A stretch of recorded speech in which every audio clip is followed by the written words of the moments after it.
Ütköző a Kossuth Rádióban. Jó napot kívánok, a szerkesztő Marosi Antal nevében is Halász Zsuzsa köszönti a hallgatókat. Engedjék meg, hogy ezúttal kissé rendhagyó módon kezdődjék műsorunk azok kedvéért, akik még nem hallottak Nyíri Kovács Patriciáról, illetve az ő és 3,5 éves kisfia sajtóban is megjelent kálváriájáról.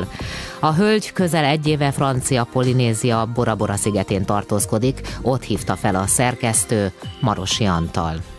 Most már 7 hónapja nem vagyok vele, most látok igazán tisztán, és látom, hogy milyen hibákat követtem én el, hogy miket kellett volna észrevennem hamarabb, és ezzel nekem is meg kell küzdenem. Az, hogy nincsen vele, az azt jelenti, hogy a férjével nincs együtt. Igen, nem vagyok már a férjemmel együtt 7 hónapja. Június 4-én volt, amikor fizikailag is elmentem. A fenyegetései miatt nem mertem hamarabb meglépni. Mi történt júniusban? Ez április 1-én robbant ki nagyon-nagyon csúnyán, akkor majdnem átgázolt rajtam az autóval, úgyhogy a gyerek is ott volt, és akkor ez tovább folytatódott június 4-ig, amikor is elvette a kocsikulcsokat, a lakáskulcsot, az internetet, a számítógépemet, mindezt úgy, hogy agresszívan a gyerek előtt annyira ellehetetlenítette az életemet, hogy semmit se tudtam akkor már csinálni. A telefont is kivett, hogy én ne beszéljek senkivel. Korábban is voltak már hasonló történetek az önök életében. Miért várt 5,5 évig, hogy külön váljon a férjétől? Féltem, mert többször megfenyegetett, hogyha elmerek menni, akkor az összes pénzét arra fogja használni, hogy a gyereket elvegye és engem tönkre tegyen. Ő megpróbálta velem elhitetni ez alatt a 3 év alatt, hogy nekünk az a legjobb, hogy mi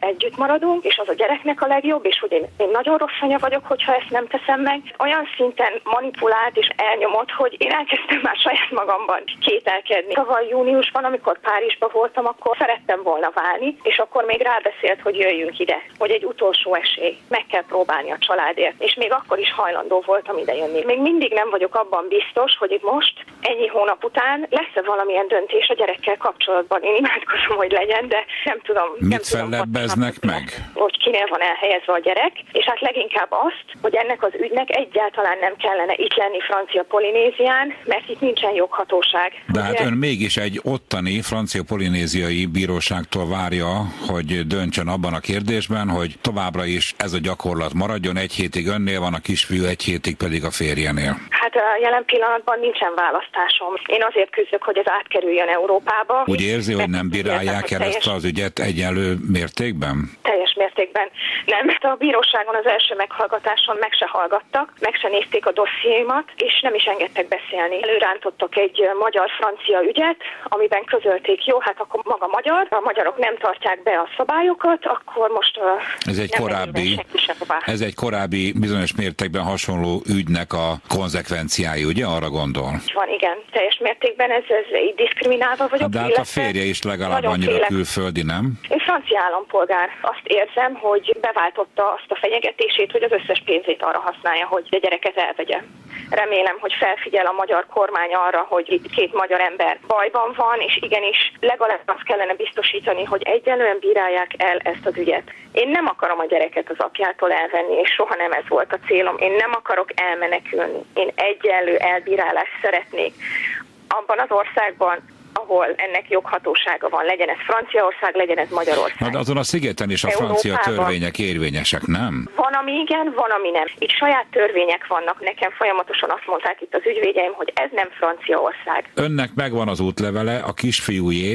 Nincsen, most már majdnem 1 éve. Öntől is elvette a férj az útlevelet, úgy tudom. Azt miért adta vissza, és a gyerekét miért nem? Van. Meg tudja, hogy a gyerek nélkül úgyse fogok elmenni. Francia hatóságok se tettek semmit? Több fejlentés után sem tettek semmit. Mire hivatkoztak? Mégiscsak egy francia állampolgár az ön férje. Arra hivatkoztak, hogy ezt tovább küldik az ügyészségre, majd fogok kapni választ. Na most 7 hónapja nem kapok választ semmire. A morális erőszak és a szexuális erőszak után azt mondták nekem, hát, hogy majd ha vér fog folyni. Próbáltam az ügyvéddel együtt dolgozni, nem jutunk előre, hiszen nem is hív vissza. Vendégeink Nyíri Kovács Patricia édesapja Nyíri Iván, Urbán Erika szociológus és Latman Tamás nemzetközi jogász. Jó napot kívánok! Jó napot. Nyíri úr, sok minden elhangzott, bár kissé hektikusan érthető módon, nyilván itt az érzelmek nagyon fel vannak korbácsolva egy picit összegezzük a történetet, hogyha lehet. Ugye itt van egy magyar állampolgár anyuka, az ön lánya, van egy koreai származású, francia állampolgárságú, Japánban nevelkedett apuka. Bocsánat, japánul beszélő, soha nem nevelkedett Japánban. Párizsban nevelkedett. Akkor japánul beszélő apuka, és van az ön 3,5 éves unokája, aki francia-magyar állampolgár. Ez ugye korrekt? Így van. És jelenleg folyik egy gyermek elhelyezési per, illetve vállóper is? Így van, vállóper. Miért döntött úgy, hogy a hatóságok helyett, vagy a hatóságok mellett, vagy miért döntöttek úgy a lányával együtt, a nyilvánossághoz fordulnak? Elsősorban azért, mert minden hatóság csak a jog keretein belül tud működni. Nincs olyan szerv, nem tud olyan szervre gondolni Magyarországon és Franciaországban, illetve Francia Polinéziában, akit ne kerestünk volna meg március óta, amióta ennek az ügynek a mélysége számunkra, szülők számára kiderült. De hát mindenki azzal utasított el, hogy a jog lehetőségei innentől idáig adnak mozgásteret az adott szervnek, és ezen belül nem tudják kezelni az ügyet. Az a helyzet, hogyha egyszer elindul egy alapvetően jogtalan és jogtipró folyamat, azt jogszerűen, a jog eszközeivel nagyon nehéz megállítani. Latman Tamáshoz fordulok gyorsan, hogy így, amit erről az ügyről tudunk, mert nyilván nagyon kevés időnk van arra, hogy itt minden részletét a dolognak közelről nagyító alá tegyük. Elhangzott itt ugye a bejátszóban, hogy nincs joghatóság. Egyáltalán hogy áll ez az egész ügy jogilag? Ugye most, amit ideig sikerült információmorzsákat hallani ezzel az üggyel kapcsolatban, ténylegesen úgy tűnik, hogy az odakint folyó jogi eljárással az elég sok probléma van, és úgy gondolom, hogy nyilván mármint Francia Polinéziában folyó eljárással. Igen. Tehát amit beszélgettünk és hallottuk a tényállást a úr előadásában nyilván, ott azért nagyon komoly kérdések vannak. Tényleg a tekintetben, hogy egyáltalán az ott lakás, az ott tartózkodásnak a jogszerűsége milyen. Ugye tudjuk, hogy ez előfeltétele annak, egy ilyen személyállapoti perben, vagy eljárásban a helyi bíróságok gyakorolhassák a joghatóságot. Hogyha ez nincs meg, akkor az egész eljárás úgy, ahogy van, problémás. Az de várjunk itt, meg egy pillanatra, úgy tudom, hogy az megvan. Hát úgy van meg, hogy a lányomtól és unokámtól tavaly novemberben a férj elvette az útlevelet, amikor az ismételt erőszak miatt haza akartak jönni Magyarországra. És onnantól kezdve nem tudtak mozdulni. Tehát 2 magyar állampolgárt a szabad mozgásában egy francia állampolgár korlátozott. Még ha ez a férj is volt, ezt nem teheti meg senki a másikkal. De ez a korlátozás elegendő arra, hogy ott eljárás induljon? Vagy egyáltalán a francia polinéziai bíróság úgy érezze, hogy ő illetékes ebben az ügyben? Ebben az ügyben szerintem, hogyha valakinek elveszik az útlevelét és korlátozzák a személyi szabadságát, külön eljárásnak lenne helye. Most az, hogy erre sor került-e ott, és akkor indítottak-e ilyen büntetőeljárást az érintettek, azt nem tudom. Én személy szerint tettem december 29-én feljelentést a bora-borai rendőrfőnöknél. A rendőrfőnök úr azt nem tette meg, hogy jegyzőkönyvet vegyen föl.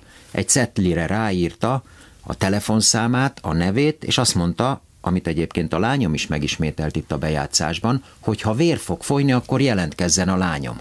Úgy látszik, ez a jog Francia Polinéziában. Ezt sajnos azt kell mondanom, hogy ez nagyon sok államon belül a rendőrségnek, a hatóságnak a gyakorlata ehhez nagyon hasonló, mert ugye a családon belüli erőszak kérdésében mindenki nagyon óvatosan mozdul, a hatóságok is, és hát látjuk is ma is Magyarországon is, már a legmagasabb politikai szinten is, hogy egyébként a családon belüli erőszak kérdése milyen politikai viharokat is ki tud váltani, tehát ez szükségképpen egy kényes téma. A lényeg az, hogy szerintem most, ahogy az ügy áll, nagyon sok függ majd attól, hogy ez a mostani eljáró bíróság milyen döntést fog hozni egyről a gyermek elhelyezés tekintetében. Nekem az nagyon-nagyon furcsa, amit ugye hallottunk az előbbiekben, hogy az kintartózkodással kapcsolatban a dokumentumokat elveszi, aztán utána volt itt arról szó, hogy valami visszadátumozás is történt a letelepedéssel, a belépéssel kapcsolatban. Szóval szerintem ebben az ügyben abszolút van mozgástér még a folyamatban lévő bírósági eljárásban. Tehát a kérdés az, hogy vajon az unokát, az ön lányát képviselő ügyvéd mennyire az ön lányát képviselő, ténylegesen mennyire veszi komolyan a feladatot, hogy ezeket a dolgokat benyomja a bíró elé. Ezt lehet, hogy nem értették meg a bejátszásból. Az első ügyvéd meg nem szólalt a tárgyaláson, és a második ügyvéd, mert ugye lecseréltük az ügyvédet rögtön, a második ügyvédet a második meghallgatásig 2 hónapig nem tudta elérni a lányom, most a második meghallgatás után 1,5 hónapja nem tudja elérni a lányom. Múlt héten elrepült Papetére, ez olyan távolságra van, mint Budapestről mondjuk Kijevbe, ott székel az ügyvéd meg a bíróság, és nem fogadta az ügyvéd. Tehát ennyire nincs védve 2 magyar állampolgár érdeke Bora Borán. Mielőtt visszatérünk majd arra, a későbbiek folyamán csak egy picikét témát váltunk a témánkon belül. Annyit mondjon meg még, doktor úr, hogy mi, Magyarország, vagyunk valamilyen jogi viszonylatban Francia Polinéziával? Ebben a konkrét ügyben legfeljebb annyi, ami működhet a nemzetközi jogszabályi alapján most, egyfajta konzuli együttműködés keretében, amennyiben erre, hogy ezt már a külügyminisztériumban nem tudom, történt rá érdeklődés, hogy milyen létező, élő és praktikusan használható kapcsolataink vannak. Tehát, hogyha van ilyesmi, akkor arra elvileg a konzuli védelem és a konzuli együttműködés keretében a konzulon keresztül lenne arra lehetőség, hogy legalább a jogi védelmet legalább egy olyan ügyvéd lássa el, akiről bizonyos mértékig garantálható, hogy az ügyfél érdekében jár el, nem pedig valaki másért. Tehát itt a kérdés az, hogy a külügyminisztérium irányából ilyen érdeklődés volt-e? Tehát volt-e erre kísérlet? Természetesen a külügyminisztérium konzuli főosztályával azonnal, ahogy kiderült ez az egész probléma, fölvettük a kapcsolatot, de hát ugye egy államigazgatási szerv, mint egy külügyminisztérium, mint egy konzuli szolgálat, csak az adott jog keretein belül tud működni. Márpedig Francia Polinéziában magyar konzul nincs, onnan 5000 kilométerre van a legközelebbi illetékes magyar konzul, tehát ilyen értelemben még konzuli védelme sincs a lányomnak és az unokámnak Francia Polinéziában. Mert ebben az esetben sajnos most megválaszolja ezt a konkrét kérdést. Igen, csak egy magyar állampolgárról van szó. Vagy 2-ről, vagy 1,5-ről, hogyha úgy tetszik. Hát tehát, hogy a magyar jognak semmilyen módon nem lehet érvényt szerezni? Hát ilyen körülmények között úgy, hogy egy másik szuverén államon belül folyó jogvitáról beszélünk, úgy nagyon nehéz ebbe megpróbálni beleavatkozni valamilyen módon. Tehát jogi lehetőség arra most adott nincsen, hogy most Magyarország egy másik államon belül zajló jogi eljárásba bármilyen módon beavatkozzon, akkor értem, amit mond doktor úr, de mégiscsak egy magyar állampolgár sérelmére követtek el erőszakot, jogtalan fogvatartást, és a többi, és a többi. Tehát, hogy...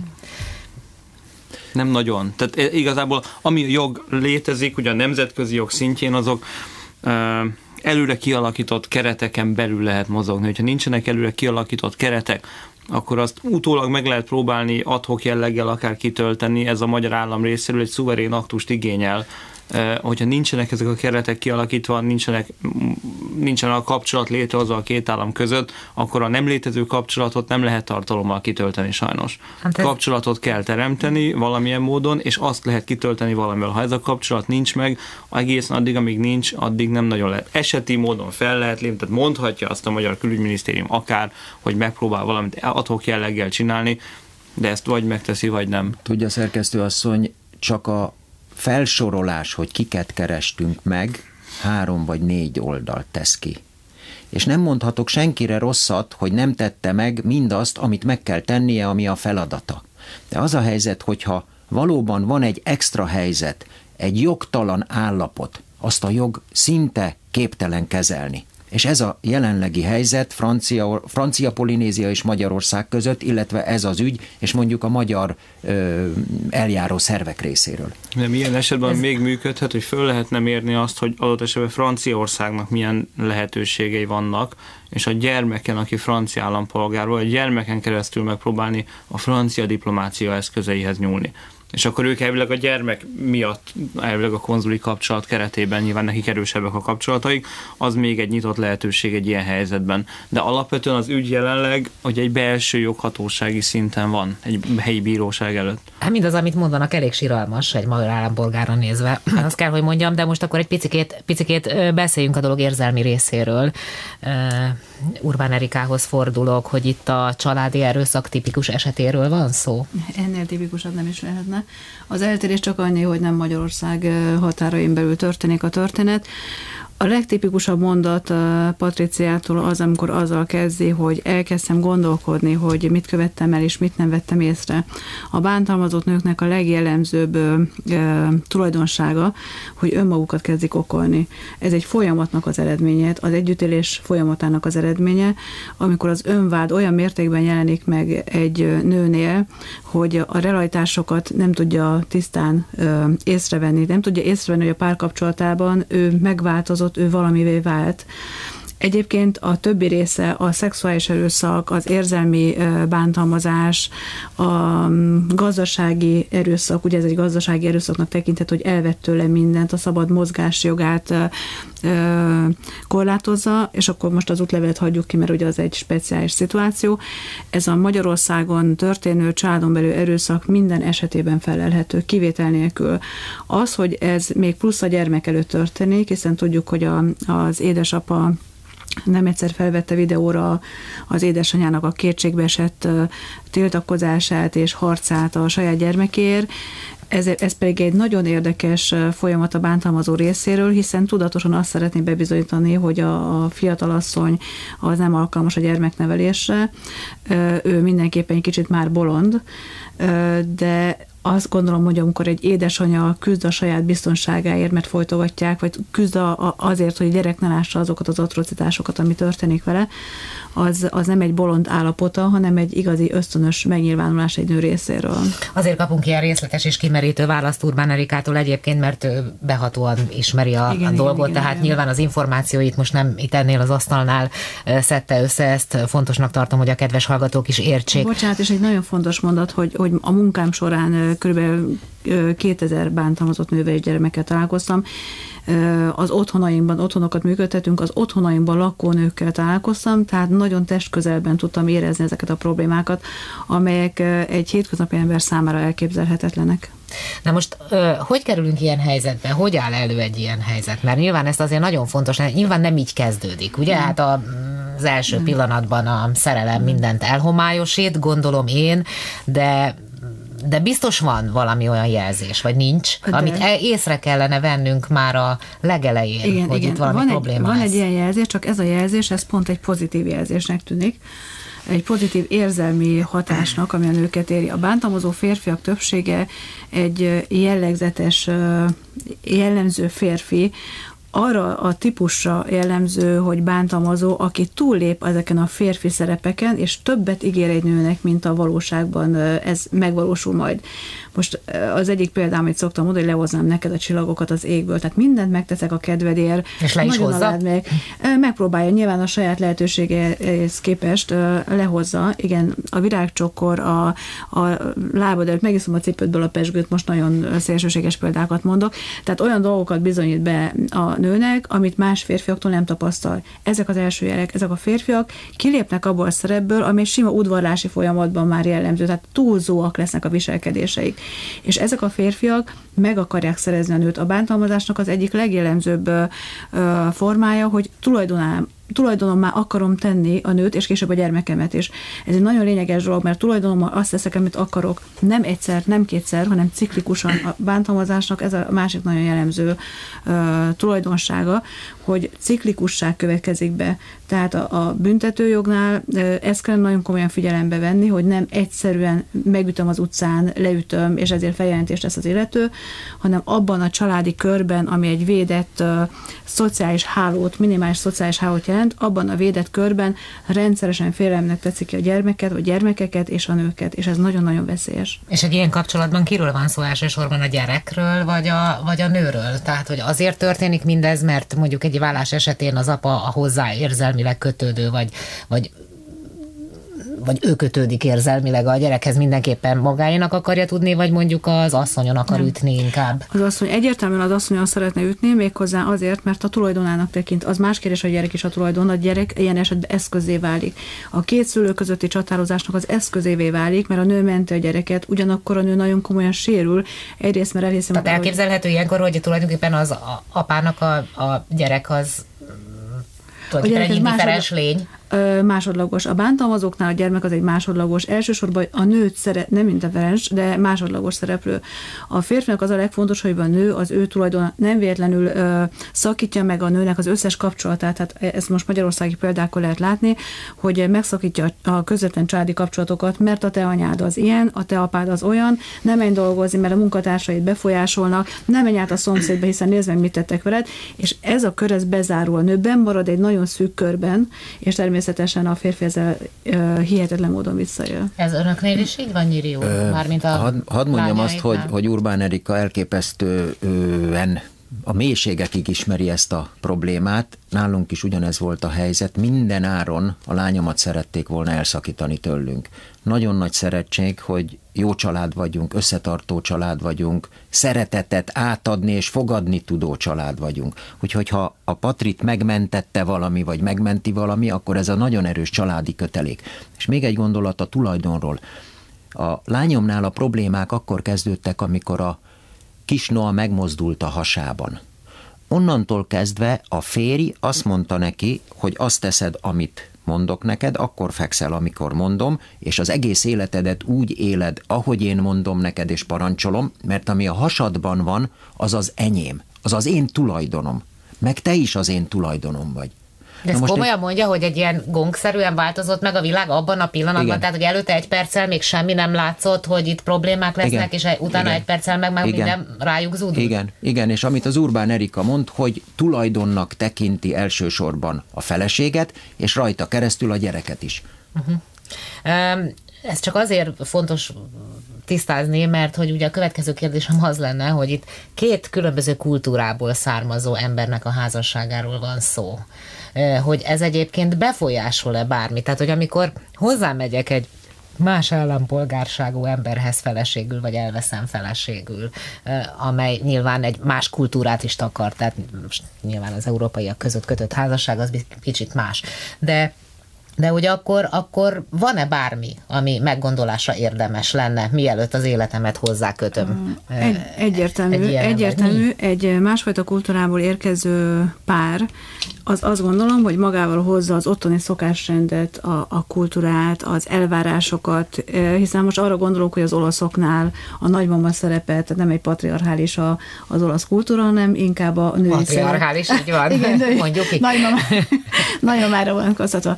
Tehát mindenképpen ez benne van, de mondja meg valaki egy szerelmes nőnek azt, hogy hát figyelj, azért ő egy másik kultúrából jön, másféle mindent hoz, nem fogja elhinni. Azt látja, tehát ő egy okos, nagyon okos, itt is egy nagyon okos emberről beszélünk, egy nagyon intelligens, magas IQ-val rendelkező emberről beszélünk. Nem lehet megmagyarázni egy felnőtt nőnek, hogy óvakodj azért ettől, hiszen az egy előítéletességnek tűnik. De ugyanakkor, ha arra gondolunk, hogy csak Magyarországon belül különböző kultúrájú családok élnek. Másképp él nyilván egy értelmiségi család, más elvárásokkal, természetesen ugyanolyan bántalmazó tud lenni, tehát ezzel nem azt akarom mondani. Más csak egy mezőgazdasággal foglalkozó család, jobban másra hangolják az életüket, mások a női szerepek esetleg, mások az elvárások, mint ott, ahol egy nő ugyanúgy kiteljesedik abba, hogy dolgozik nap, mint nap. Ugye itt egy értelmiségi családról beszélünk. Tehát még Magyarországon belül is lehetnek különbségek. Hogyha még egy különböző országból összekerülő fiatal párról beszélünk, szerintem ez nagyon természetes, hogy különbözőségek elő kell, hogy kerüljenek, különösen akkor, amikor egy ilyen nagy kultúrabeli különbség van, mint egy európai és egy ázsiai kultúra esetében. Számtalan felvilágosító film, meg sőt nem felvilágosító, hollywoodi filmek tömkelege keletkezett erről a problémáról, ugye, amikor két különböző kultúrájú ember, fölképpen mondjuk iszlám és keresztény között kötött házasság. Van valami felvilágosító kampány, vagy bármi, ami erre hívná föl a figyelmet? Én nem tudok róla, hogy egyáltalán abban sem vagyok biztos, hogy néz neki helyesen egy ilyen felvilágosító kampány. Tehát itt most azt kell látni, hogy... Hát igen, ugye itt is a politikailag korrekt beszéd az, ami, mert ugye erre már Urbán Erika már nem feltétlenül a politikai korrekt. Hadd mondjak egy konkrét példát, ami nemrég ezzel kapcsolatban történt, hogyha van rá időnk. Ugye a házasság, az, ha belegondolunk, az egy jog által konstruált, mesterséges fikció. Tehát a házasság az egy jogi kreálmány. Amikor emberek együtt élnek, az egy érzelmi, stb. Közösség, amit a házasság jogiasít. Most a házasság, mint világi jogi termék, nagyon nehezen tud kezelni szerintem egy olyan természetes életközösséget, amit két alapvetően egyenrangú fél egyenrangú döntésével hozott meg, hogy döntött el, hogy szeretnének egy ilyet csinálni, és ezt a jog egyfajta köntösbe öltözteti. Németországban volt egy elég komoly felzudulás, egy német hölgy hozzáment feleségül egy muszlim úriemberhez, és a házassága, hogy megromlott, úgy vált a német hölgy számára egyre terhesebbé számos olyan kulturális szokás, amit a házasságban a férj miatt kialakítottak. Majd az egyik ilyen szokás, nagyon leegyszerűsítem az ügyet, az egyik ilyen szokást azt mondta, hogy ez vállóok. És a német jogértelmezés alapján az valóban vállóok lett volna. Igen ám, de az eljáró német bíró kimondta, hogy ez nem vállóok, hiszen a hölgy, amikor hozzáment ez a muszlim úriemberhez, akkor tudta, hogy ez a szokás. Hihetetlen nagy balhé lett ebből a bírósági ítéletből Németországban, bizonyos mértékig érthető okokból is, hiszen a német jogértelmezés, a német kultúrában az a dolog nem tűnt elfogadhatónak. A bíró viszont úgy döntött, azt mondta ki, hogy ez egy tudatos állampolgár csak tudta, hogy mit vállal be, tehát utána erre nem hivatkozhat, hogy ez a házasság bontó oka legyen. Számomra ez az ügy rámutat arra, hogy a kultúrák közötti házasodás kérdése az egy veszélyes üzem. Nem azt mondom, hogy ezt tiltani kéne, mert nem lehet tiltani ezeket a dolgokat. És azt gondolom, hogy ebből a konkrét ügyből is egy valamit lehet egyértelműen mindenki számára leszűrni és megtanulni, az elővigyázatosság. Nem biztos, hogy abban, hogy most kihez megyünk hozzá, meg kihez nem. De amikor valakinek azt mondják, hogy utazzunk el Bora Borára, ahol aztán semmilyen jogi védelemre a lehetőség nincs ott, akkor tehát más ügyekben nagyon szeretném, hogyha kicsit jobban odafigyelni az, aki ilyen helyzetbe kerül. Hogyha hirtelen van egy megromló házassága... Patriciának tudnia kellett volna, hogy ott nincs semmilyen jogi lehetőség? Nem mondom azt, hogy tudnia kellett volna. De akkor ezzel azt mondja, hogy tájékozódjunk mielőtt. Ez általában minden ilyen esetben igen. Főleg egy megromlott házasságban. Igen, tehát ez egy olyan elővigyázatossági dolog, ami mindenképpen tanulság. Nyilván nem azt mondom, hogy az ő hibája, honnan lett volna, nem volt az ő hibája. Csak hogyha tanulságokat akarunk leszűrni, például egy ilyen ügyből, akkor ez a legfontosabb dolog, hogy fogalmazzunk meg bizonyos tanulságokat. Akkor Urbán Erikát is arra kérem, hogy fogalmazzuk meg a tanulságot, és esetleg, hogyha arról még mondan egy mondat, hogy mit tehet most Patricia, vagy mit tanácsolna neki, mit tegyen. Nekem a tanulság az, amit nem hiszem, hogy meg lehet változtatni. Tehát én szerintem egy szerelmes nőnek azt mondják, hogy ebbe a dologba te nem menj bele, mert ez a veszély fenyeget, akkor azt mondja, de velem ez nem történhet meg. Ez én leszek az egyetlen kivétel. Ez más. Ez egy olyan mondat, amitől kezdve a szülő egy felnőtt embernek, vagy egy barátnő azt mondja, irigykedsz. Ha azt mondja, hogy gyere, menjünk-e Bora Borára, azt mondja a férj, mit gondolhatott Patricia? Én tehetek az egészről, hogy megromlott a házasságunk. Nyilván nem gondolja a józan észre végig azt, hogy tehát az egy szexuális erőszak házasságon belül nem normális dolog. Ez egy szexuális erőszak minden alkalommal, hiszen nem közös megegyezés alapján, és nem a szerelmen alapult, de ő magát okolja nyilván ezért. Akkor ez egy nagyon-nagyon nehezen megfogható dolog. Nagyon kevés az időm, csak azért nézek így ennyire az órára, hogy mit tegyen most.